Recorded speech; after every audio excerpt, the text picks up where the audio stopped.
কেন মুসলমানেরা তাদের ধর্ম ছেড়ে অন্য ধর্মে যায় না? এই বিষয়ে আপনি একটু মতামত দেবেন। বিশ্বকবি রবীন্দ্রনাথ ঠাকুর উনি তখন দুটো অ্যান্সার দিয়েছিলেন। উনি বলেছিলেন ওনার ভাষায় যে Islam has an ideal and spiritual book which brought Prophet Muhammad, Almighty Allah, to this world to lead the humanity to the right destination. Subhanallah বলে বিশ্বকবি উনি ওনার ভাষায় বলেছিলেন ইসলামের ভিতরে এমন একটা সুন্দর কিতাব আছে, এমন একটা ধর্মগ্রন্থ আছে যার মোকাবিলা করার মতো ক্ষমতা, যার বিকল্প কোন কিতাব এই বিশ্বের জমিনে জন্ম নেয়নি। জোরে বলুন সুবহানাল্লাহ। এটি জোরে বলা যাবে না? ইমানের আওয়াজ দিয়ে বলা যাবে না?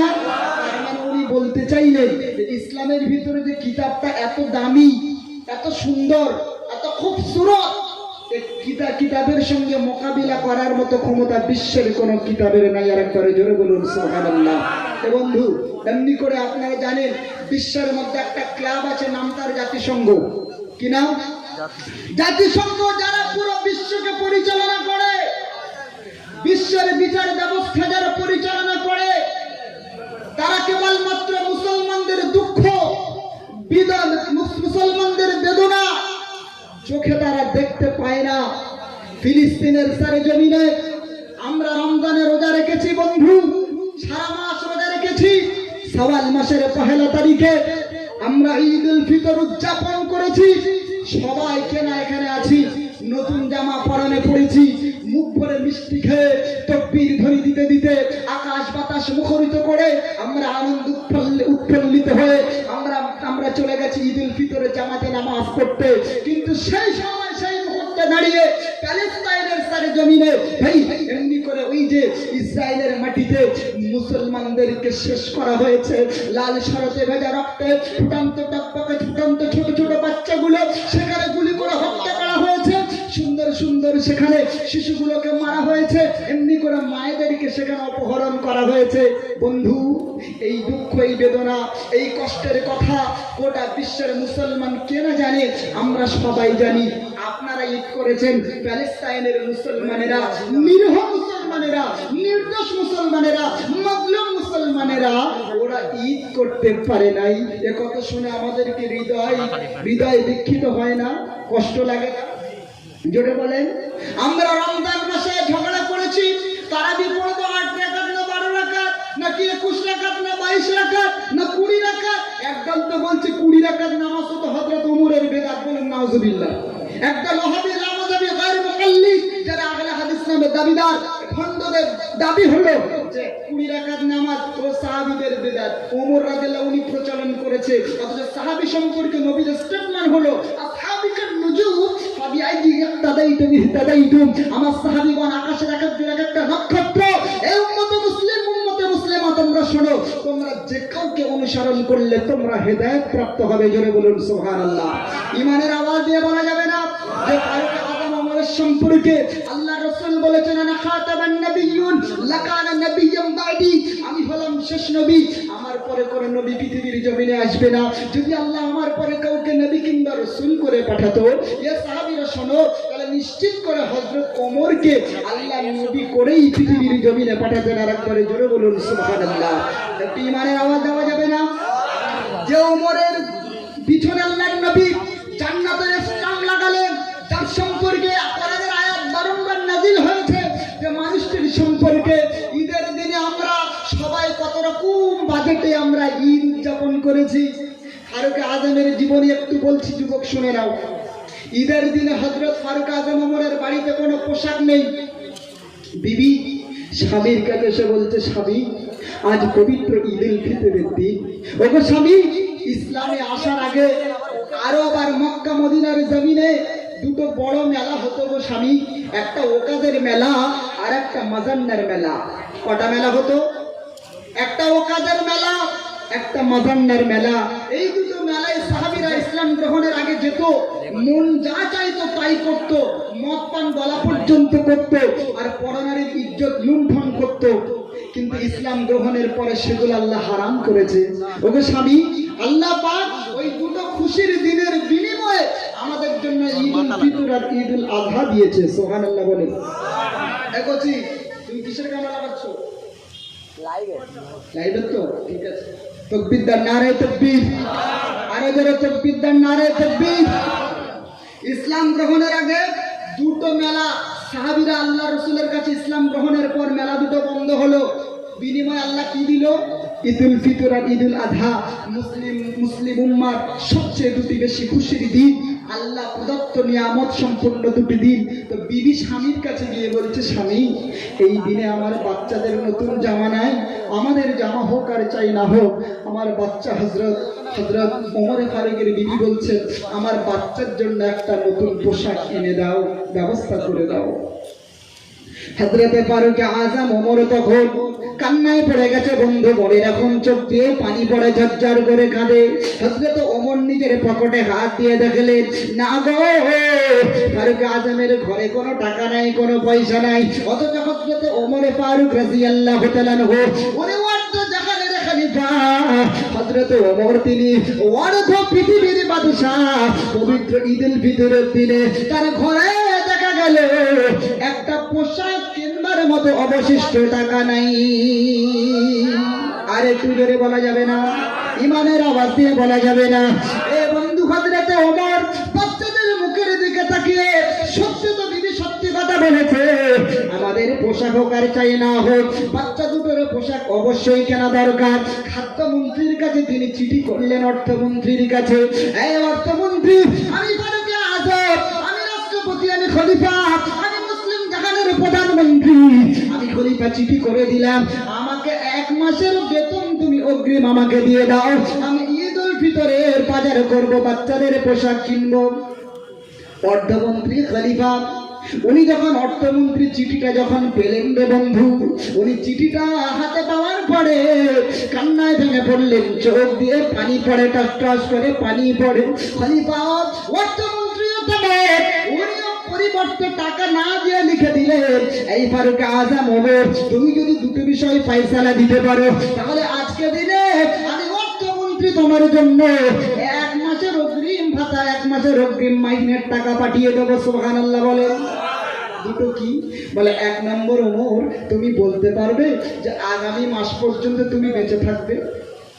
এই দায়িত্ব তোমাকে লিখে দিতে হবে। যদি বলতে পারো যে আগামী মাস পর্যন্ত তুমি বেঁচে থাকবে, এটা তুমি গ্যারান্টার হও, তাহলে তোমাকে 1 মাসের অগ্রিম মাইনে আমি দেব।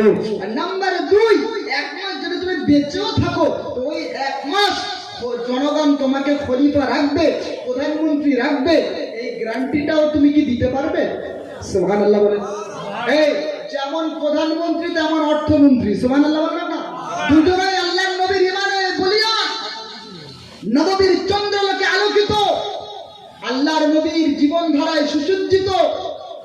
হযরত ওমরের কাছে যখন টাকা না দিয়ে চিঠির বিনিময়ে প্রশ্ন গেল, ওমর রাদিয়াল্লাহু তাআলা উনি প্রশ্নপত্র দেখে উনি রাগ করলেন না, উনি খুশি হলেন, আর অর্থমন্ত্রীর জন্য দোয়া করলেন, আর মনে মনে বললেন, আল্লাহ আমি একটা যোগ্য অর্থমন্ত্রী পেয়েছি, ওগো আল্লাহ তুমি আমার এই অর্থমন্ত্রীকে মুসলিম উম্মার জন্য কবুল করে নাও। জোরে বলুন সুবহানাল্লাহ। আর একটু জোরে বলবেন না সুবহানাল্লাহ? এ বন্ধু, আমি যে কথা বলছিলাম, ফিলিস্তিনের সরেজমিনে আমরা রমজান মাসে তারাবি রাকাত পড়বো, এই নিয়ে ঝগড়া করেছি। আমরা এমন কোনো দিন ছিল না যে ইফতার অবশিষ্ট ফেলে দিয়েছি, এমন কোনো দিন আমাদের ছিল না। আরে ইফতার কম পড়েছে এমন কেউ এখানে আছেন? তাকে হাত তুলবেন, যারা বলে। কিন্তু ফিলিস্তিনের নিরীহ মুসলিমরা, ওরা চিঠি লিখে প্রশ্ন করে জিজ্ঞেস করেছিল যে হুজুর আপনারা তো ঝগড়া করছেন, তারাবি রাকাত পড়বেন এ নিয়ে, হুজুর এই তো আজকে ডিবেট হবে। ব্রাদার রাহুল হোসেন আমাদের মুর্শিদাবাদ আহলে হাদিসের একজন স্কলার, আর বাংলাদেশের ওই যে ভাইটার নাম কি, বাংলাদেশে একজন ভাই আছেন বক্তা, ওনার নামটা মনে পড়ছে না। নো আজকে ওনার সঙ্গে ডিবেটে বসবেন 12 এপ্রিল। কি নাম জোনার?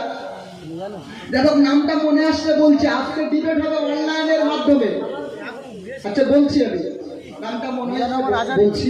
আজকে ডিবেট করবে বাংলাদেশের একতরফা আর ভারতের একদল, একজন আহলে হাদিসদের তরফ থেকে আর একজন ওলামায়ে আহনাফদের তরফ থেকে অনলাইন বাহাস হবে। আজকে দিনে বাহাস হবে, বাহাস ভাই, ঝগড়া হবে, আলোচনা হবে, মীমাংসা হবে। শুনে রাখেন, আর ফিলিস্তিনের মুসলমানদের প্রশ্নের ধরনটা শোনেন। ওরা প্রশ্ন লিখেছিল যে হুজুর, বোমা বর্ষণের ফলে আমাদের গালের মধ্যে বোমার যে কেমিক্যাল থাকে ওগুলো ঢুকে যায়, নাকে চলে যায়, হুজুর এই অবস্থায় আমরা কি রোজা রাখতে পারবো? সুবহানাল্লাহ বলবেন না? এই বন্ধু, আমরা প্রশ্ন করেছি হুজুর, আমরা প্রশ্ন করেছি যে হুজুর নামাজের পরে, তারাবি নামাজের পরে সম্মিলিত দোয়া আমরা করতে পারবো কি পারবো না? আর ফিলিস্তিনের নিরীহ নওজওয়ান মুসলমানেরা, ফিলিস্তিনের ছোট ছোট বেগনা মাসুম বাচ্চারা, ফিলিস্তিনের মায়েরা বোনেরা, তারা প্রশ্ন করেছিল যে হুজুর আমাদের ইফতারি করবার মতো কিছু নেই, আমাদের ইফতারি করবার মতো কিছু নেই, সেহরি আছে তো ইফতার নেই, আর ইফতার আছে তো সেহরি নেই, হুজুর এই অবস্থায় আমরা রোজা রাখলে আমাদের কি রোজা হবে? দুঃখ কাকে দেখাবেন, কাকে বলবেন, কে শুনবে? আজ এই কষ্টের কথা পুরো বিশ্বে গর্জে উঠেছে করুণ কণ্ঠের হাহাকার আত্মরোল। বেগনা মাসুম বাচ্চাদের কান্নার আওয়াজ, বয়োবৃদ্ধদের চিৎকার, বেগনা আর এমনি করে নির্ভ নারীদের কান্নার আওয়াজ, আজ আকাশ বাতাস গর্জে উঠেছে, মুখরিত হয়ে গেছে।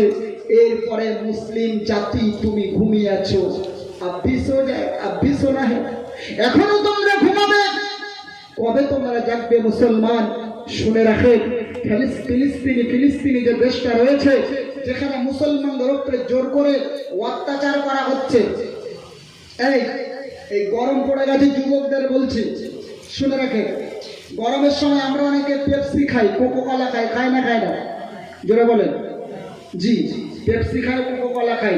কোরআন শরীফের সূরা মায়েদা 82 নম্বর আয়াতের ভিতরে আমার আল্লাহ পাক বলেছেন, লাতাজিদান্না আশাদ্দান নাসি আদাওয়াতাল লিল্লাযিনা আমানু ওয়াল ইয়াহুদ ওয়াল্লাযিনা আশরাকু। আল্লাহ পাক বলে, হাবিবে নবী, ও আমার প্যারা নবী, তুমি বিশ্ববাসীদেরকে শুনিয়ে দাও, আমার উম্মতদেরকে জানিয়ে দাও, ধরনীর বুকে মুসলমানদের সবচেয়ে বড় শত্রু যারা হবে, এই পৃথিবীর জমিনে মুসলমানদেরকে নিধন করার জন্য যারা পায় তারা করবে পরিকল্পনা করবে, যারা এমনি করে ষড়যন্ত্র চালাবে, কিয়ামতের পূর্ব মুহূর্তে পর্যন্ত ইসলাম মুসলমানদের বিনাশ করার জন্য যারা জমিনে কাজ চালাবে, মুসলমানদের সবচেয়ে বড় শত্রু যারা হবে তারা এক নম্বরে হলো ইহুদি, নাম্বার 2 কোরআন স্টেটমেন্ট দিয়েছে, আল্লাহ পাকের কোরআন বলেছে 2 নম্বরে মুসলমানদের সবচেয়ে বড় শত্রু হলো মুশরিক সম্প্রদায়। তাহলে 1 নম্বরে শত্রু কাকে পেলাম? জোরে বলেন। ইহুদি 1 নম্বরে মুসলমানদের সবচেয়ে বড় শত্রু। এবং তো গরম যখন পড়ে যায়, আগেকার দিনে মামা এলে, নানা এলে, চাচা এলে, দাদা এলে বাড়িতে, আমার মায়েরা ডাব পেড়ে দিত, সোনাকে ডেকে বলতো, সোনা যারে মাইনা, যারে আজিবার, যারে মুজাফফর, তোর মামা এসে গেছে, একটা ডাব তুই পেড়ে আন, তোর মামাকে খেতে দি। আগেকার দিনে ছিল না? ছিল। এখনো মায়েরা একটা লেবু কেটে একটু চিনি দিয়ে মিশিয়ে ঠান্ডা শরবত করে গরমের সময় কুটুম অতিথিকে দেয়। এটা ভালো সিস্টেম, এটা উঠে গেছে। বন্ধু শুনে রাখেন, এখন বাড়িতে অতিথি এলে বাচ্চাদেরকে যদি বলা হয়ে গেছে ওঠো, ছেলে হয়েছে শিক্ষিত সিভিলাই, ছেলে বলে না গো মা, এই প্রচন্ড গরমের ভিতরে গাছে ওঠা যাবে না, চলে যায় ছেলে দোকানে, একটা বড় পেপসির বোতল এনে মায়ের হাতে দিয়ে দেয়। দেয় না? দেয় না? এই গরমের সময় মা ছেলেরা এত পরিমাণে যুবকদের অ্যাটেনশন, মনোযোগ করে যে পেপসি কোকো কলা, এরা এই যে কোকো কলা পেপসি ওতপ্রোতভাবে জড়িত, বিশেষ করে প্রায় যুবক ছেলেরা খায়। খায় না? খায় না? আমি আপনাদের বক্তা বলছি, ভাই কোকো কলা যারা খাচ্ছেন, পেপসি যারা খাচ্ছেন, একবার গুগলে সার্চ দিয়ে দেখবেন যে পেপসির উদ্দেশ্যটা কি। ইউটিউবে গিয়ে লিখবেন, গুগলে লিখবেন I want to know about Pepsi's full form, কিংবা Pepsi's full form, যারা ইংরেজি টুকটাক বোঝেন লিখবেন, সেখানে দেখবেন গুগল একটা আপনার লিস্ট দেবে। P for pay, E for S, P for penny, S for save, I for Israel, PSF for Israel, যার অর্থ প্রত্যেকটি পয়সা ইসরায়েলিদের, আর প্রত্যেকটি পয়সা ইসরায়েলিদের নিরাপত্তার জন্য তোমরা খরচ করো। বলো নাউজুবিল্লাহ। এই যুবক, তোমাকে বলে যাই, I can plant of education people I present here, যারা শিক্ষিত আছো, সচেতন আছো, তোমরা তো ফিলিস্তিনের নিরীহ মুসলমানদের দুঃখ বেদনা তোমাদের তোমাদের হৃদয়ে নেই, তাদের যাতনায় তোমরা তো জড়িত নয়, তাদের দুঃখে তোমরা তো শোকাহত নয়, কিন্তু তোমরা তো এতটুকু করতে পারো যে যে পয়সা নিয়ে আর বেঈমান ইসরায়েল সরকার আমার মুসলমান যুবক ভাইদের বুকে হত্যা গুলি চালায়, বোমা বর্ষণ করে, এমনি করে তারা বিশাল বিশাল আক্রমণ চালায়, কমসে কম তাদের প্রোডাক্টগুলো, তাদের খাদ্যগুলো আমরা বয়কট করে একটা প্রতিবাদ আমরা জানাতে পারি না? এই জন্য বলছিলাম জাতিসংঘ বলে একটা ক্লাব আছে, এই জাতিসংঘ পুরো বিশ্বকে পরিচালনা করে। শুনে রাখে, ইসরায়েল যখন তৈরি হয়, ইসরায়েলের যেটা জাতীয় পতাকা আছে দেখবেন, মাঝখানে একটা দাগ, প্রথমে একটা, মাঝখানে একটা তারা, প্রথমে একটা দাগ, শেষে একটা দাগ। এর অর্থ কি? একদিকে দাজলা, অপরদিকে ফোরাত। এর মধ্যে পুরো মুসলিম বিশ্ব, খাইবার থেকে নিয়ে শুরু করে, মদিনা থেকে নিয়ে শুরু করে, মক্কা থেকে নিয়ে শুরু করে পুরো মুসলিম বিশ্ব, যেখানে যেখানে মুসলমান কান্ট্রি আছে, সমস্ত দেশগুলো এই বেঈমান ইহুদি সরকার যতক্ষণ না নিজেদের হাতে নেবে ততক্ষণ পর্যন্ত এরা স্বস্তির নিঃশ্বাস ফেলবে না। এই স্বপ্নে বিবের হয়ে যেখানে বাইতুল মুকাদ্দাস অবস্থিত, মুসলমানদের প্রথম কিবলার নাম কি? যারা বলেন বাইতুল মুকাদ্দাস। এইরকম একটা মহাদেশ, আফ্রিকা আরেকটা মহাদেশ, অস্ট্রেলিয়া দুটো মহাদেশ, বিশাল বড় বড় দেশ, সমস্ত দেশগুলো ছেড়ে দিয়ে মুসলমানদের একটুখানি জায়গা প্যালেস্তাইন, ওটাকে নেওয়ার জন্য তারা হাত বাড়িয়েছে, আর মুসলমানদের দিনের দিবালোকে তারা হত্যা করছে। ভাই কারণ কি? কারণ আজ পুরো পৃথিবীর কুফফার সম্প্রদায় তারা একদিকে হয়েছে, আজ মুসলমান নিধন করছে, মুসলমান পেটাচ্ছে, মুসলমান দেশগুলো তারা তাদের হাতে নিতে চাচ্ছে। আচ্ছা, আপনাদের কি আমার বক্তব্যে রাগ হচ্ছে বাবু? না বলে খারাপ লাগছে? মনে রাখেন, ইসরায়েল যখন তৈরি হয় তখন সেখানে দেশটা ছিল মূলত মুসলমানদের। কাদের? ইসরায়েল গোটা পৃথিবীতে রিফিউজি ছিল, যাযাবর ছিল, ওদের নিজস্ব কোনো দেশ ছিল না। হিটলার বলে একজন ব্যক্তি লক্ষ লক্ষ ইহুদি হত্যা করেছিল, আর কিছু ইহুদি বাঁচিয়ে রেখেছিল। উনি বলেছিলেন যে আমি আগামী দিনে এই ইহুদিদেরকে কেন হত্যা করলাম এটা মানুষ্য সমাজ প্রশ্ন করতে পারে, এই অল্প কটা ইহুদি রেখে যাচ্ছি, এরা প্রমাণ দেবে যে আমি কেন এদেরকে হত্যা করেছি। আজ ফলত তারা প্রমাণ দিচ্ছে ইহুদি এত বড় বিশ্বাসঘাত জাতি, এরা যেখানে খায় সেখানে সে জাতির ক্ষতি করে। এটা নিজস্ব কোনো দেশ ছিল না। কলকাতায় যাবেন দেখবো অনেক রাস্তার উপরে ঝুপড়ি ঘর আছে, দুদিকে আছে না নেই?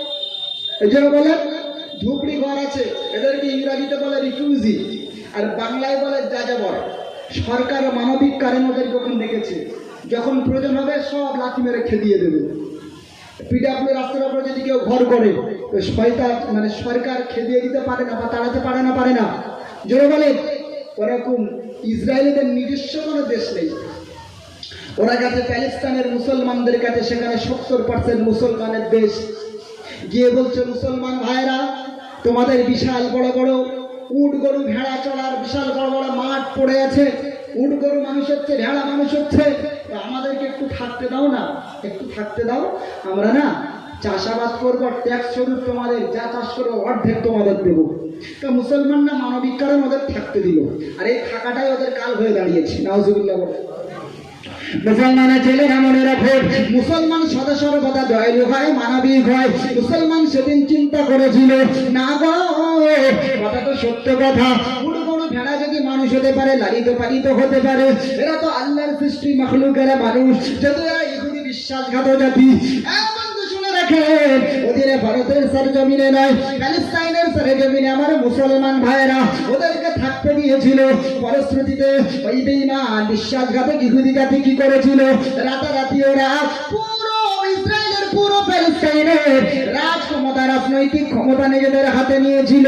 এরপরে মুসলমান মনে রাখেন, রাজ ক্ষমতা নিজেদের হাতে নেওয়ার পরে ইসরায়েলের মুসলমানদেরকে সেদিন বলেছিল, ইসরায়েলের মুসলমানেরা, তোমরা তোমাদের জমি জায়গার কাগজ যা কিছু রয়েছে, তোমাদের ঘরের কাগজ, তোমাদের দোকানের কাগজ, তোমাদের এমনি করে ফিশারির কাগজ, পুকুরের কাগজ যা কিছু রয়েছে সব সরকার বাহাদুরের কাছে জমা করো, সরকার এগুলোকে খতিয়ে দেখবে। ঠিক যেমন এখন আমাদের দেশ ভারতবর্ষে মাঝে মধ্যে এনআরসি সুশ্রুড়ি দেওয়া হয় না, হয় না? এই ভোটের সময় এলে কথাটা বেশি আগিয়ে আনে, বেশি সামনে প্রচার করে। কথা বুঝেছেন? কথা ভেসে ওঠে। ঠিক ভাই, এই বুদ্ধি মূলত আমার দেশের কোনো মাথা নেতার মাথায় থেকে বার হয়নি। এই বুদ্ধি মূলত ধার করেছে ইসরায়েলের ইহুদি সরকার থেকে। আমার দেশের হোম মিনিস্টার, আমার দেশের কত শত নেতা ওই ইসরায়েলের ইহুদিদের সঙ্গে রাত্রিবেলা সেখানে পার্ক, সেখানে এর মধ্যে গার্ডেনের মধ্যে, সেখানে এসি রুমের ভিতরে তাদের কাছ থেকে মানে আপনার করে কনসালটেশন করে, বুদ্ধি ধার করে যে কিভাবে এরা এদের ক্ষমতা নিজেদের হাতে রাখবে। ওরা যে বুদ্ধি দেয় এরা সে বুদ্ধি এখানে অ্যাপ্লাই করে। কথা বলতে পারছেন কি? হয়তো মাথায় যাচ্ছে ভাই। সরকার যদি আপনাদের বলে আধার কার্ডে নাম পাল্টাতে হবে, তো রাত্রিবেলা চাচা 90 বছর বয়স হয়েছে, উঠতে পারে না, খুব খুব করে কাঁচছে, ও লাঠি নিয়ে যে লাইন দেবে না দেবে না? জোরে বলে দেবে না দেবে না? আল্লাহ বলেছে নামাজ পড়ে না, আল্লাহ বলেছে রোজা রাখে না। ভাই একবার ওয়াজ শুনতে শুনতে ও দাড়ি রেখে মোটামুটি একটু মুসল্লি হয়েছে। আমার দেশে, আমার গ্রামের ঘটনা বলছি। এখন হসপিটালে বাচ্চা হয়েছে, বাচ্চা দেখতে গেছে, বাচ্চার মুখ দেখতে গেছে। নার্সের মেয়েরা যারা ছিল মুখে তো বড় বড় দাড়ি, ওরা তো জানে না ছেলের বাপ। বলছে দেখেছিস ছেলের নানা কি খুশি, ছেলের বাপ আসে না, ছেলের নানা বারবার দেখতে আসছে। বুঝতে পারলেন না? মুখে দাঁড়িয়ে আছে বলে বাপকে নানা বানিয়ে দিয়েছে নার্সের মেয়েরা। এ বেচারা লজ্জায় পড়ে গেছে, বলে আর যাই হোক দাঁড়িয়ে রাখবো না। এই সামান্য আঘাত আসলে আমরা কি ইসলাম থেকে সরে যাব? জোরে বলে জীবন চলে যাবে, জান চায় দে দেंगे, মাল চায় দে देंगे, लेकिन हम लोग ईमान नहीं दे सकते हैं। বলুন সুবহানাল্লাহ। হিন্দুস্তানের জমিনে আমাদের পূর্বপুরুষরা আল্লাহু আকবার বলতে বলতে শহীদ হয়েছে, কিন্তু তারপরে ইসলাম তারা দেয়নি। ইসলামের উপরে কোনো রকম আঘাত, কোনো শর্ত তারা মানেনি, ইসলামের সঙ্গে সওদা তারা করেনি। বলুন সুবহানাল্লাহ। ইসরায়েলের নিরীহ ফিলিস্তিনি মুসলমানেরা রাতারাতি কাগজপত্র জমা করে দিল। ভাই এরকম বড় একটা স্তূপ হয়ে গেল, কাগজের স্তূপ। ওই স্তূপ বিশ্বাসঘাতক ইসরায়েলের ইহুদি সরকার আগুন ঠুকে ধরিয়ে দিল। কি করেছে? এখন আপনার ঘরের অরিজিনাল দলিল যদি আগুন ধরিয়ে দেয়, তাহলে আপনি আর কিছু প্রমাণস্বরূপ পেশ করতে পারবেন যেটা আপনার জায়গা? যেটা বলে ভাই আগুন তো কাগজে দেয়নি, প্যালেস্টাইনের মুসলমানদের কলিজায় তারা আগুন দিয়েছিল। বলুন নাউজুবিল্লাহ। মুসলমানের ছেলেরা মনে রাখো, বেঈমান বিশ্বাসঘাতক ইহুদি সম্প্রদায় সেদিন করলো কি? মুসলমানদের বৈধ কাগজপত্রগুলো আগুন দিয়ে জ্বালিয়ে দিল। এরপরে তারা বলল, এই মুসলমান সম্প্রদায় যাও যাও, দেশ তোমরা পরিত্যাগ করে অন্য কোথাও চলে যাও। এই দেশ আদতে তো তোমাদের নয়। তোমাদের যদি এদেশ হয়ে থাকে তাহলে তোমরা প্রমাণ পেশ করো, দলিল পত্র দেখাও। আদতে মুসলমানদের দলিল ছিল না? ছিল না। আগে কায়দা করে সেখানে দলিলগুলো পুড়িয়ে ফেলা হয়েছে। তামাম বিশ্বের বিচার ব্যবস্থার সামনে ইসরায়েলের ইহুদি সরকার সেদিন ঘোষণা করেছিল, যেখানে যেখানে ইহুদি রয়েছে তোমরা যদি প্যালেস্টাইন আসতে শুরু করো, আমরা ইসরায়েলের ইহুদি সরকার কথা দিলাম তোমাদেরকে আমরা ফ্রিতে নাগরিকত্ব প্রদান করব, তোমাদের পপুলেশন দেব, আজাদি দেব, তোমরা কি খাদ্য খাবে, কোন ঠিকানায় থাকবে, এদেশের নাগরিক আমরা সরকার, আমরা দায়িত্ব নিয়ে বানাবো। কিন্তু সত্য হলো পৃথিবীর যেখানেই থাকো না কেন তোমরা ইসরায়েলে আসতে লাগবে, ইসরায়েলে আসতে হবে। ঠিক আমাদের দেশে এখন বলা হচ্ছে না যে যারা ধর্মীয় কারণে নির্যাতিত হয়ে অন্য দেশ থেকে আমাদের দেশে আসবে, আমরা তাদের কি দেব? নাগরিকত্ব দেব, সিএএ করবে বলছে না ভাই? এই ধান্দা আগে ইসরায়েলে মারা হয়েছিল, এই চালাকি সেখানেও করা হয়েছিল। কথা কি বুঝতে পারছেন? মুসলমানের ছেলেরা মনে রাখো, ভোলামায় বুঝবেন না বন্ধু, তামাম পৃথিবী থেকে ইসরায়েলের ইহুদিরা তখন পিঁপড়ের মতো লাইন দিয়ে ইসরায়েলের দিকে মুখ হতে শুরু করেছিল। এমনি করে ইতালি থেকে, জাপান থেকে, জার্মান থেকে প্যালেস্টাইনে চলে গেল। এমনকি আমার দেশে ভারতবর্ষে দু একটা কলকাতাতে আজও পর্যন্ত ইহুদিদের ঘর রয়েছে, কিন্তু কোনো ইহুদি কলকাতায় বাস করে না। বন্ধু হলে তারা ঘুরতে আসে, আবার প্রয়োজন নিতে গেলে তারা নিজ দেশে চলে যায়। সেদিনে মনে রাখুন পৃথিবীর বিচার ব্যবস্থার সামনে মুসলমানদের একদিকে সরানো হলো, অপরদিকে বেঈমান বিশ্বাসঘাতক ইহুদিদেরকে সেখানে বসানো শুরু হলো। জোরে বলুন নাউজুবিল্লাহ। দেশটা কিভাবে তৈরি হয়েছে মাথায় ঢুকেছে। আমি আপনাদের বলেছিলাম এই তামাম পৃথিবী যারা পরিচালনা করে, চারটি বড় বড় দেশ, আমেরিকা, ব্রিটেন, এই দেশের একটা আমেরিকা, ব্রিটেন, রাশিয়া, চায়না আর ফ্রান্স, এই ফ্রান্সের একজন নাবিক, তার নাম হলো মুসা বুকালবে। ওই মুসা বুকালবে 12 বছর সমুদ্রের মধ্যে জাহাজ চালিয়েছে। ওর বৃদ্ধ হয়ে গেছে, বয়স হয়ে গেছে, রিটায়ার হয়ে যাবে, বাড়িতে ফিরে যাবে। তাম পৃথিবীর জাহাজের যত সহকারী ছিল সবাই তাকে একটা করে গিফট দেয়, দিয়ে বলে বন্ধু যাও বাড়িতে যাও, শেষ বিদায় তোমাকে জানালাম। কিন্তু বন্ধু মনে রাখো, ওই জাহাজের ভিতরে একজন আল্লাহ পাকের মুসলমান বান্দা ছিল, আবেদ বান্দা ছিল, দায়ী বান্দা ছিল। ও করলো কি, একটা কোরআনের ট্রান্সলেট, কোরআনের একটা ইংরেজি ট্রান্সলেট ওই খ্রিস্টানদের বন্ধু, খ্রিস্টান বন্ধু মুসা বুকালবের হাতে দিয়ে বলে বন্ধু তুমি বাড়িতে চলে যাবে, বন্ধু তোমার বয়স অনেক হয়ে গেছে, তোমার বাড়িতে চলে যাবে। আর বাড়িতে যাওয়ার পরে আমি যে বইটা তোমাকে প্রদান করলাম, এই বইটা সময় পেলে একটু পড়বে। আজ কিন্তু এখানে রেখেছিলাম আর এখানে জুড়লাম, মনে আছে আপনাদের? জি, আপনারা তো ভুলে গেছেন, আমি ভুলিনি, এই জায়গায় নিয়ে এলাম, মনে রাখেন ভাই। বন্ধুকে কি দিয়েছে? হ্যাঁ না বলেন না তো আজ ভালো লাগবে না, হ্যাঁ না বলেন কি দিয়েছে? কোরআন শরীফ দিয়ে বলছে বন্ধু fine plant of time to study it, please study this spiritual book. বন্ধু বাড়ি গিয়ে সময় পাবে আমার কিতাবটা একটু পড়বে। এটা ছাড়া কোরআন নিয়ে বাড়ি গেছে তো জানে না খ্রিস্টানদের ছেলে ভাই, কোরআন যখন সব কাজ হয়ে গেছে কোরআনটা বাড়ি গিয়ে খুলে বলছে এটা আমার বন্ধু একটা কিতাব দিয়েছে পড়ি। ও কোরআনটা খুলেছে, কোরআনের প্রথম আয়াত, ও অবাক হলো। আমরা যখন কিতাব পড়ি প্রথম লেখকের নামটা জানবার চেষ্টা করি, কিন্তু কোরআনের প্রথমে কোনো লেখকের নাম পাচ্ছে না, সেখানে লেখা পেল ওয়ালিকাল কিতাবুল লা রাইবা ফিহি। এই কোরআন তো সেই কিতাব যার ভিতরে ভুল সংশয় তো দূর কি বাত, সন্দেহর অবকাশ পর্যন্ত রাখা হয়নি। জোরে বলুন সুবহানাল্লাহ। খ্রিস্টানদের ছেলে অবাক হলো, রেগে গেল, বলে এত বড় লেখকের দাবি।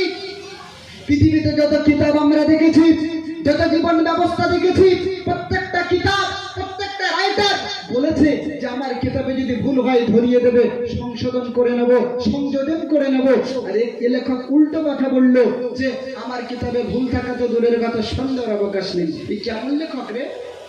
2 নম্বরে উনি দেখছেন যে কিতাব লেখক, উনি আবার কিতাব খুলতে শুরু করলেন, খুঁজতে শুরু করলেন যে দেখি এই কিতাবের ভিতরে আদতে কোনো ভুল আছে কিনা। লেখক যখন এত বড় দাবি করেছে, প্রথম নম্বরে লেখকের তো নাম পেল না, দ্বিতীয় নম্বরে লেখকের বড় দাবি ভুল নেই, উনি ভুল খুঁজতে শুরু করলেন।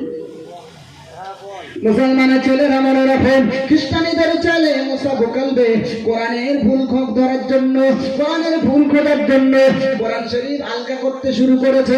আর যেখানে আলগা করেছে সেখানেই পেয়ে গেছে যুলমাতুম বাদুহা ফাওকা বাদ হাত্তা ইযা আখরাজা ইয়াদাহু লাম ইয়াকাদ ইয়ারাহা ওয়া মান লাম ইয়াজআলিল্লাহু লাহু নূর কামা লাহু মিন নূর।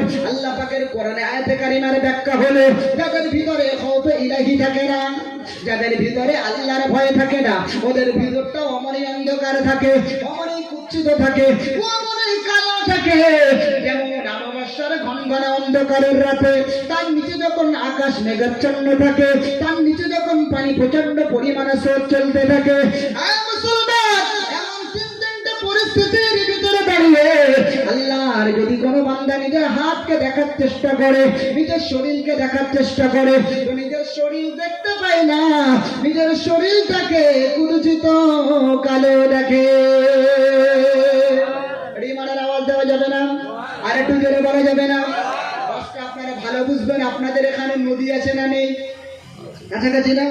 যারা সমুদ্রে বা নদীতে মাছ ধরে দেখবেন যখন আকাশ মেঘাচ্ছন্ন হয়, অমাবস্যার ঘন ঘন অন্ধকারে রাতে হোক আর এমনি কোনো দিনে হোক, আর সমুদ্রে যখন পানি স্রোত চলতে থাকে ভাই, তখন দেখবেন যে আপনার শরীর না অস্পষ্ট হয়ে যাবে, ঝাপসা হয়ে যাবে, কালো বর্ণ হয়ে যাবে, আপনি দেখতে পারবেন না। এই তত্ত্বটা আল্লাহ কোরআনে বললেন। এ তো সমুদ্রে 12 বছর জাহাজ চালিয়েছে, অবাক হলো। এর সাথে সাথে মনে মনে করতেছে যে মনে হয় এই লেখক নিশ্চিত করে সমুদ্র পরিভ্রমণ করেছে। বলুন সুবহানাল্লাহ। এই সমুদ্র সম্পর্কে এত সত্য কথা কিভাবে বলতে পারে? নিশ্চিত করে লেখক মনে হয় সমুদ্র ঘুরেছে। বন্ধু মনে রাখে, এর সেরা তার ঘুম হলো না, সকাল বেলায় বন্ধুকে ফোন করে বলছে, হ্যালো বন্ধু, মিস্টার মুসা বুকালবে, আই এম মিস্টার বন্ধু, আমি তোমার বাড়িতে যাব আগামীকাল, please come on.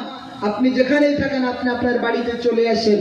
You have important things to say, তোমার সঙ্গে গুরুত্বপূর্ণ কথা কথা আছে বন্ধু, তুমি একটু বাড়িতে দয়া করে আসবে। এ তো সুযোগে ছিল, এ জানে আমি আমার বন্ধুকে কিতাব দিয়েছি, আর আমার বন্ধু মনে হয় কিতাব পড়েছে। জোরে বলুন সুবহানাল্লাহ। বন্ধু তুমি তো কিতাবটা আমাকে দিয়েছো, বলো না গো এই কিতাবের লেখকটাকে। বন্ধু বলে বন্ধু আগে তুমি বলো বিষয়টা কি, চা নাস্তা গ্রহণ করে? বলে না, চা নাস্তা পরে দিও, আগে বলো কিতাবের লেখককে। বলে বন্ধু সব কিতাবের কি লেখক থাকে? বলে হ্যাঁ, কিতাব যখন আছে নিশ্চিত ভাবে লেখক তখন থাকবে। বন্ধুকে তখন বলা হলো, বন্ধু তার পরের প্রশ্ন তুমি করো। বন্ধু বলে লেখক কি সমুদ্রে কখনো গেছে?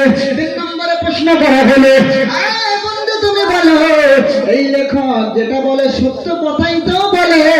বন্ধু বলবে এই লেখকের বাড়িটা কি, পরিচয়টা কি? 1 নম্বরে বলা হলো এই কিতাবের যিনি লেখক, এই কিতাবের যিনি রাইটার, এই কিতাবের যিনি মুসান্নিফ, তিনি হলেন পৃথিবীর কোন মানুষ নন, পৃথিবীর কোন ব্যক্তিত্ব নন, তিনি হলেন আমার Almighty Allah, who created all of us. বন্ধু তুমি শোনো এই কিতাবের যিনি লেখক তিনি হলেন তামাম পৃথিবী বানানোওয়ালা, আসমান এবং জমিন বানানোওয়ালা, যিনি নীল গগনের মালিক, তিনি বিশাল আসমানের মালিক, তিনি বিশাল জমিনের মালিক। এক কথাই তোমাকে আমাকে যিনি সৃষ্টি করেছেন ওই স্রষ্টা প্রেরিত কিতাব, এটা হলো কালামিলাহি স্রষ্টার বাণী, আল্লাহ পাকের কোরআন শরীফ। একটি মানের আওয়াজ দিয়ে বলা যাবে না, আর একটু জোর করে বলা যায় না। মনে রাখুন 2 নম্বরে প্রশ্ন করেছে, বন্ধু কিতাব লেখকের এত বড় দাবি, এত বড় অহংকারী মূলক বক্তব্য, উনি কিতাব লিখছেন আর বলছেন কিতাবের ভিতরে কোনো ভুল নেই। মুসলমানের ছেলেরা মনে রাখুন, মুসলিম বন্ধু আব্দুল্লাহ তখন বলেছিল, বন্ধু তুমি শোনো একমাত্র অহংকার করা বিশ্বের কোনো মানুষের জন্য চলে না, অহংকার করা পৃথিবীর কোনো মানুষের জন্য সাজে না, চলবে না। অহংকার যদি করতে হয়, সত্য যদি বলতে হয়, একমাত্র স্রষ্টাই তিনি তো বলতে পারে। কারণ তামাম পৃথিবীর যত মানুষ আছে, যত ব্যক্তি আছে, যত বিষয় আছে, সব বিষয় সবকিছু, সমস্ত সৃষ্টি জীব সবকিছু এক কথায় আল্লাহর কাছে মুখাপেক্ষী আছে না নেই? এই জন্য বলেন নাস্তিক বলে আমি স্রষ্টাকে বিশ্বাস করি না, আমি আল্লাহকে মানি না। বন্ধু যখন নাস্তিক বিপদে পড়ে, যখন ও বিপদে পড়ে গভীর রাত্রিবেলা কিছু না দেখতে পেলে তখন ও করে কি জানেন? মনে মনে তখন কিছু না মনে এলে বিপদের সময় সর্বপ্রথম স্রষ্টার কথা, সৃষ্টির কথা, কোন এক অদৃশ্য ক্ষমতার কথা মনে পড়ে, তিনি আছেন, তিনি আমার এখান থেকে উদ্ধার করবেন। জোরে বলুন সুবহানাল্লাহ। অসংখ্য নাস্তিক স্রষ্টা বিশ্বাস করে না এমন ব্যক্তি তারা। ভাই এই তথ্য যে ইসলাম গ্রহণ করে মুসলমান হয়ে যায়। জোরে বলুন সুবহানাল্লাহ। তাহলে অহংকার করা সাদিকার জন্য, আল্লাহর জন্য, মানুষ হিসেবে অহংকার করা চলে না। আল্লাহর কাছে আমরা সবাই মুখাপেক্ষী, কিন্তু আল্লাহ কারো কাছে মুখাপেক্ষী নন। 3 নম্বরে প্রশ্ন করেছে বন্ধু এই কিতাব যেটা লিখেছে সত্য বাণী তো সত্য কথা তিনি লিখেছেন, কিতাব যিনি লিখেছেন সত্য কথা তো তিনি লিখেছেন, তিনি কি কখনো সমুদ্র পরিভ্রমণ করেছেন? আল্লাহর বান্দা ভালো করে মাথায় রাখুন, খ্রিস্টানীদের ছেলে মুসা কাল থেকে তখন বলা হলো না রে বন্ধু তুমি শোনো, এই কিতাব যিনি লিখেছেন তিনি তো আসমানের মালিক, তিনি তো জমিনের মালিক, তিনি তো সমুদ্রের মালিক, তিনি তামাম পৃথিবীর মালিক। অর্থাৎ তিনি সমুদ্র সম্পর্কে সত্য কথা বলবে এটাই না স্বাভাবিক। আরেকটু জোরে বলা যাবে না, আরেকটু জোরে গলায় বলা যাবে না। মুসলমানের ছেলেরা মনে রাখুন, খ্রিস্টানীদের ছেলে তখন বলেছিল বন্ধু আমি বিশ্বাস করে নিলাম দিস বুক, এই কিতাবটা ইটস গ্রেটেস্ট বুক, এটা সত্য, কিতাবের মধ্যে সংশয় বা সন্দেহ থাকলো না। আমি এখনই তোমার হাতে কালেমা পড়ে, ইমানি কালেমা পড়ে এখনই তোমার হাতে আমি মুসলমান হয়ে গেলাম। আরেকটু জোরে বলা যাবে না, আরেকটু জোরে গলায় বলা যাবে না। মুসলমানের ছেলেরা মনে রাখে, যারা বলতেছে যে মুসলমান সামান্যের জন্য কোরআন আল্লাহ পাক বলেছেন, কোরআনের প্রথম পারা আল্লাহ পাক সূরা বাকারার ভিতরে বলছেন ওয়ালা নাবলুআন্নাকুম বিশাইইন মিনাল খাউফি ওয়াল জু'i ওয়া নাকসিন মিনাল আমওয়ালি ওয়াল আনফুসি ওয়াস সামারাতি ওয়া বাশশিরিস সাবিরিন। আল্লাহ পাক বলে বিশ্ববাসী তোমরা শোনো, ঈমানদার বলে যারা নিজেদের পরিচয় দিতে ভালোবাসে, নিজেদেরকে মুমিন আর বিশ্বাসী বলতে যারা পছন্দ করে, আমি আল্লাহ আমাকে যারা বিশ্বাস করে বলে দাবি করে, আল্লাহর বান্দা মনে রাখো আমি আল্লাহ তোমাদেরকে পরীক্ষা করব। কখনো ভয় দিয়ে, কখনো বা ক্ষুধা দিয়ে, কখনো বা জানের ক্ষতি দিয়ে, কখনো ফসল ফলা দিয়ে ক্ষতি দিয়ে, সর্ব অবস্থাতেই সর্বসময়ে যারা আমি আল্লাহ আমার উপরে সন্তুষ্টি অর্জন করবে, আমার উপরে তাওয়াক্কুল করে থাকবে, একমাত্র সুসংবাদ প্রদান করে তারাই হলো আমি আল্লাহ আমার কাছে ইমানদার। আরে একটু জোরে বলা যাবে না? ওরে মানে আওয়াজ দিয়ে বলা যাবে না? দরুদ শরীফ আল্লাহুম্মা।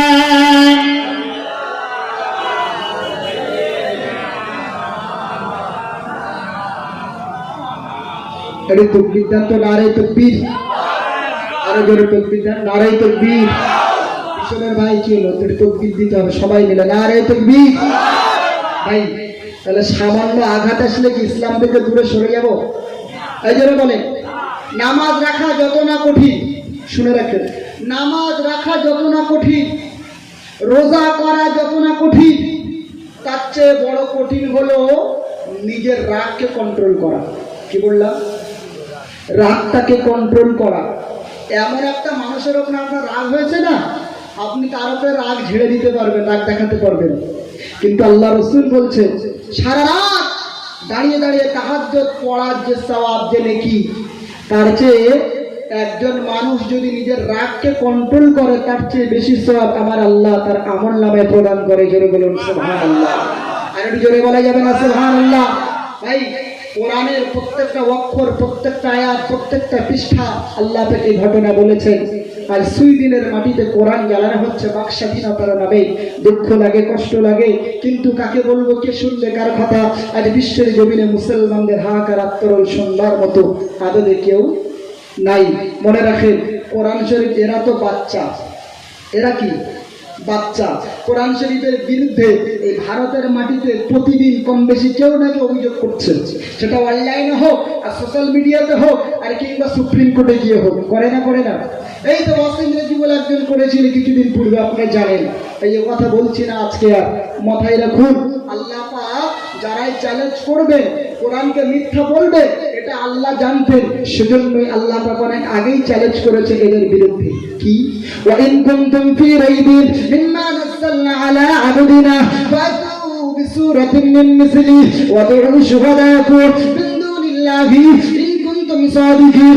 আল্লাহ পাক রব্বুল আলামিন বলে, যারা আমার কোরআনকে অসত্য বলে মনে করো, আমার কোরআনকে মিথ্যা বলে মনে করো, আমার কোরআনকে বানানো বলে মনে করো, আমি আল্লাহ পাক তোমাদেরকে বলছি তোমরা শোনো, আমি আল্লাহ তাআলা আমি কোরআনের হয়ে মুসলমানদের হয়ে চ্যালেঞ্জ করলাম, তোমরা তোমাদের দাবির উপরে যদি সত্যবাদী হয়ে থাকো, তাহলে আমার কোরআনের মতো একটা কোরআন বানাতে হবে না, আমার কোরআনের মতো একটা বড় সূরা তোমাদের লিখতে হবে না।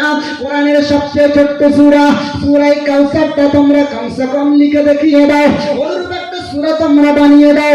আমি আল্লাহ পাক চ্যালেঞ্জ করলাম, যদি তোমরা পারো, তোমাদের দিয়ে যদি সম্ভব হয়, আমি আল্লাহ তাআলা তাহলে নিশ্চিত করে কোরআনটা বানানো মিথ্যা কিতাব বলে মেনে নেব। আর একটু জোরে বলবেন, একটু ইমানের আওয়াজ দিয়ে বলবেন। তাই যারা কোরআনের বিপক্ষে কথা বলে, কেউ ইংরেজি ভাষী, কেউ উর্দু ভাষী, কেউ এমনি করে বাংলা ভাষী, আমি তো এরা তো উর্দু, বাংলা, হিন্দি জানে, আরবি এরা জানে না। আরবি যাদের মাতৃভাষা, আরবির উপরে যারা স্পেশালিস্ট, খুব আরবি যাদের দক্ষতা রয়েছে, এমন কবিদেরকেও কোরআন চ্যালেঞ্জ করেছে। তৎকালীন সময়ে মক্কার সরজমিনে আবু জেহেল, আবু লাহাব, উতবা সাহেবের দলেরা একবারে চ্যালেঞ্জ গ্রহণ করে বলল, হ্যাঁ আমরা নবী মুহাম্মদের কোরআনের চ্যালেঞ্জ গ্রহণ করলাম। কোরআনের সবচেয়ে ছোট্ট সূরা, সূরা কাউসারের মতো বিনা আয়াত বিশিষ্ট সূরা আমরা বানিয়ে দিতে পারবো। নাউজুবিল্লাহ। আরো জোর করে বলেন ভাই।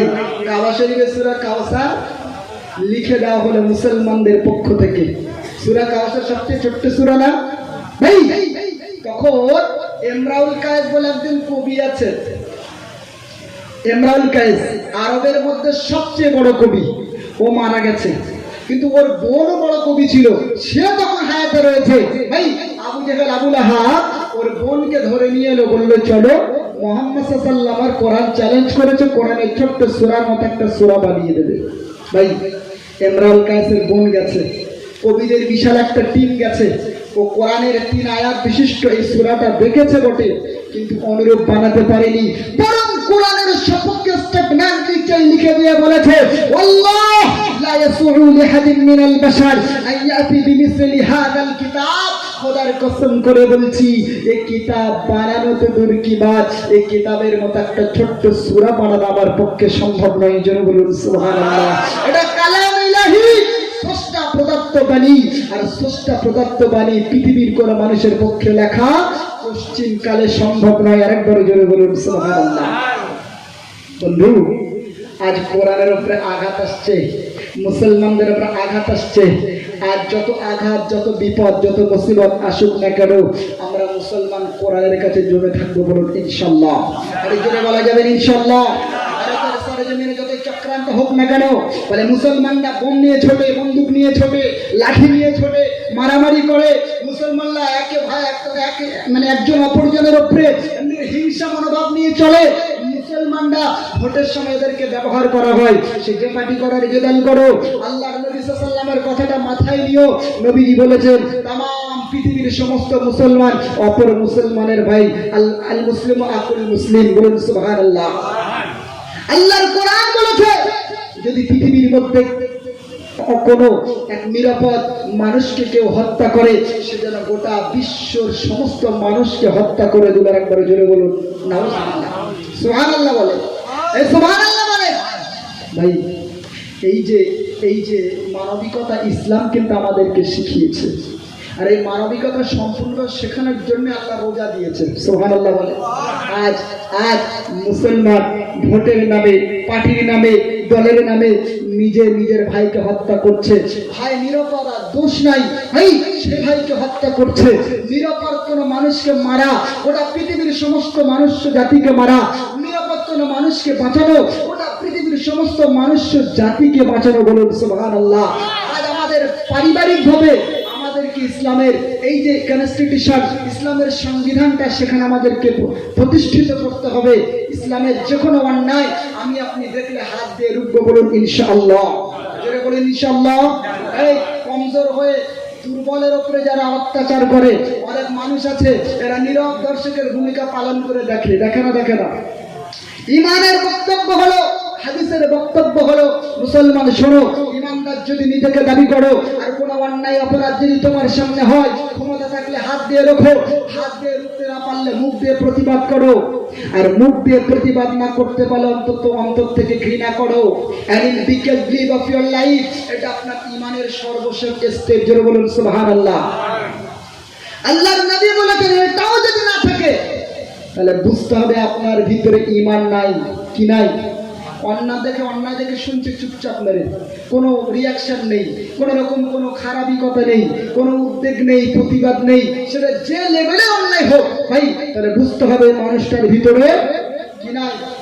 ঈমান নাই। জোরে বলুন সুবহানাল্লাহ। এবং মনে রাখে, যারা আজ বলছে ভারতের সরজমিনে মুসলমানদের কোনো অবদান নাই, মুসলমান কেন ভারতবর্ষে থাকবে, মুসলমান কি করেছে? আজ ভারতের জায়গায় জায়গায় যাও, যে কোনো মাটি তুলে দেখো।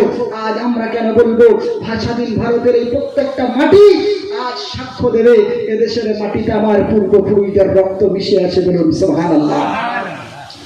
ভারতবর্ষের জমিন যখন ইংরেজদের হাতে চলে যায়, সবচেয়ে বেশি প্রতিবাদ করেছিল কারা? টুপি দাড়িওয়ালা মুসলমানরা। বলুন সুবহানাল্লাহ।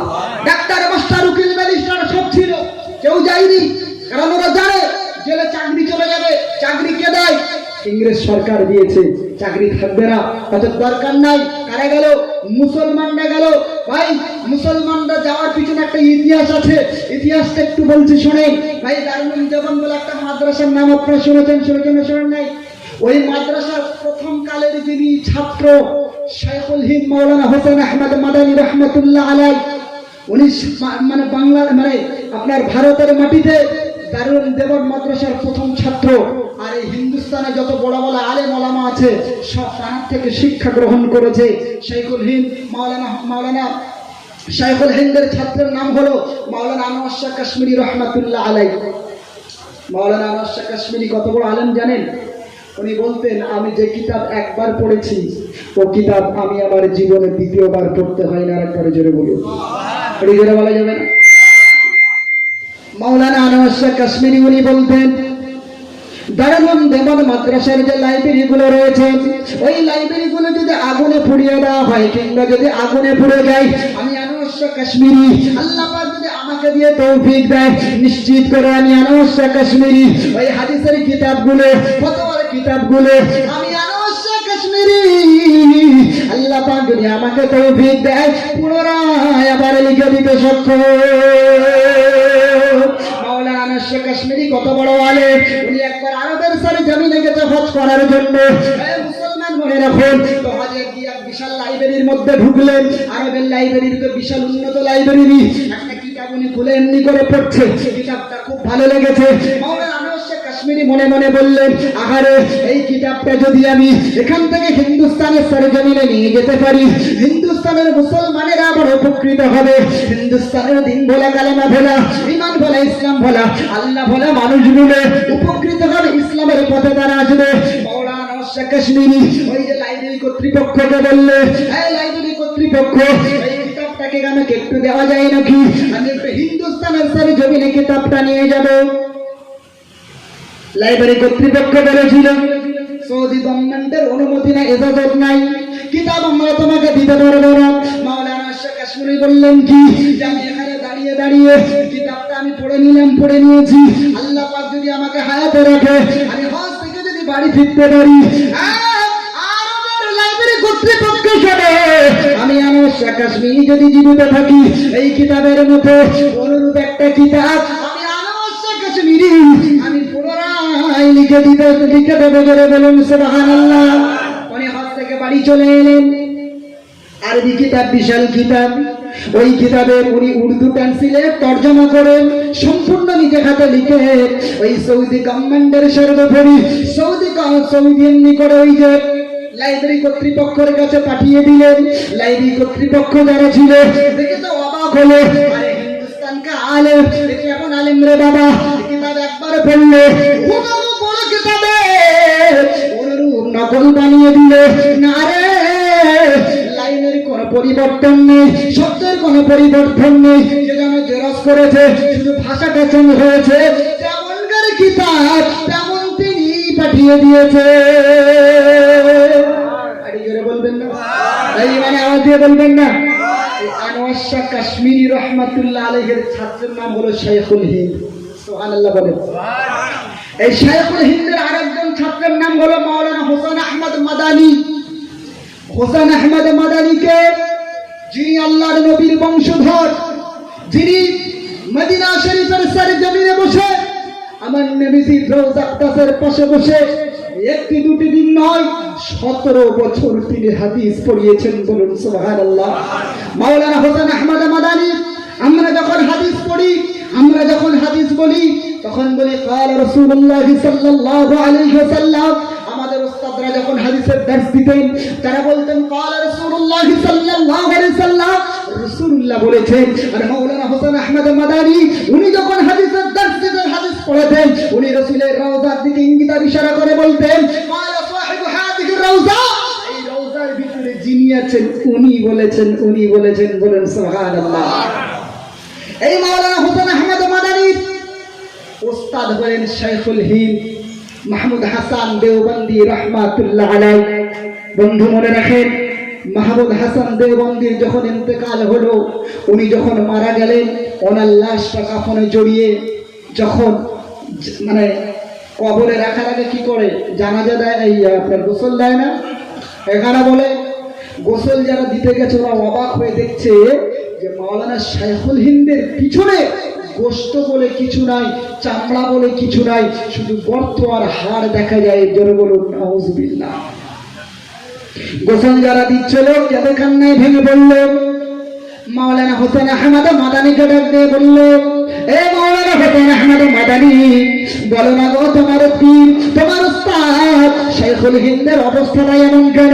তার পিঠের অংশটা পোড়ানো কেন, খাওয়ানো কেন, গোশত কিছু নাই কেন, চামড়া কিছু নাই কেন?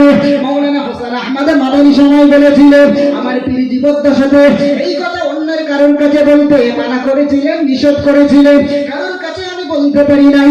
কিন্তু আমার পীর তো এখন মারা গেছে, আমার উস্তাদ তো দুনিয়ার জমিন থেকে চলে গেছে, এখন কথা বলতে কোনো বাধা নাই। উনি তখন বলবে যে আমার প্রিয় হায়াতে থাকাকালীন ওই বেঈমান ইংরেজ সম্প্রদায়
আচ্ছা আমি যেহেতু 15টার কাছাকাছি আর মূলত আমার সময়টা ছিল 9টা পর্যন্ত, আমার এখান থেকেও আর এক জায়গায় যাওয়া লাগবে, কথা বুঝলেন?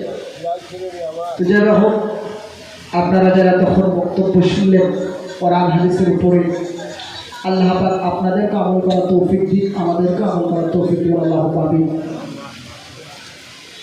আল্লাহ রাব্বুল আলামিন এত সুন্দর একটা জান্নাতের বাগান আমাদেরকে বসিয়েছেন। নিশ্চিত করে আপনারা যারা যুবক ভাইয়েরা, কমিটি ভাইয়েরা, ইমাম সাহেব ভাই যিনি আছেন, অনেক পরিশ্রম করেছে, অনেক আগে আমার সঙ্গে যোগাযোগ করেছিলেন ভাইজান, দীর্ঘদিন থেকে অনেক কথা পরিচয়। তবে সকলের কাছে দোয়া চাই